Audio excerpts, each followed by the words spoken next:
Right now, at this exact moment, one company is sitting on a $73.22 billion valuation, and its stock is trading below its own 200-day average price. That's strange. A company worth over $70 billion reporting earnings today, and something about its recent price doesn't match what's happening underneath the surface. Stick around, because by the end of this video, you'll understand exactly what that gap means and what the numbers are really telling us about Agnico Eagle Mines. Here's where it gets interesting. There are 509.48 million shares outstanding, and that number has barely moved, up just 0.16% over the past year. That matters because it means the company isn't constantly printing new shares and diluting the people who already own them. But look at who owns those shares. Institutions hold 65.77%, while insiders, the executives running the company, own just 0.08%. At first glance, that sounds concerning.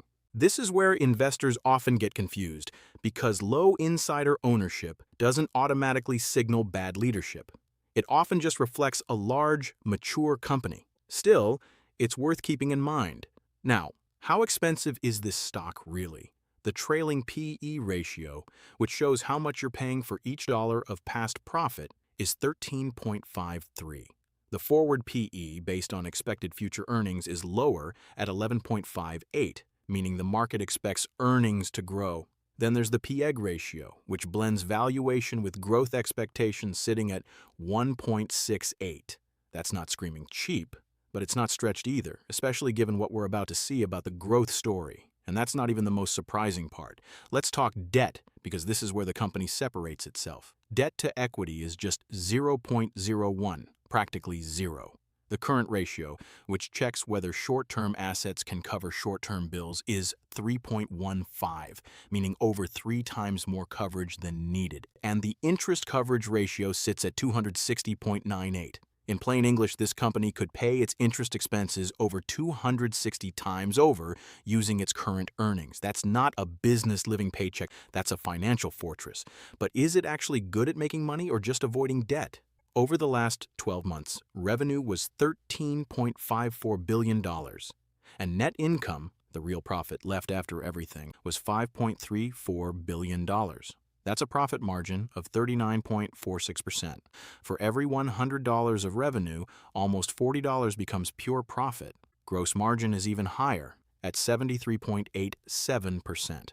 Return on invested capital sits at 23.65%, and return on equity is 22.30%. Both above 20% suggests capital is being used efficiently, not just sitting idle. Here's a detail most people skip past. Revenue per employee is $840,683 across 16,105 employees, a sign of a highly capital-intensive operation rather than a labor-heavy one. At first glance, all of this sounds impressive, but here's where the picture gets complicated.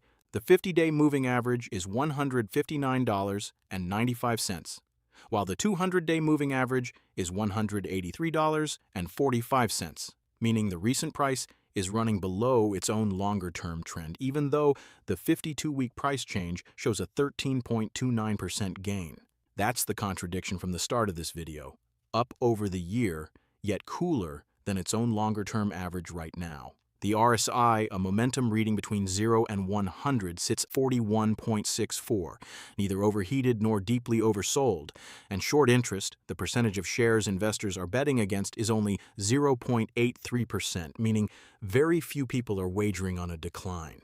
Now let's talk cash, because this is where the story gets even more compelling. The company holds $3.12 billion in cash against just $319.22 million in debt, leaving a net cash position of $2.80 billion or $5.50 per share.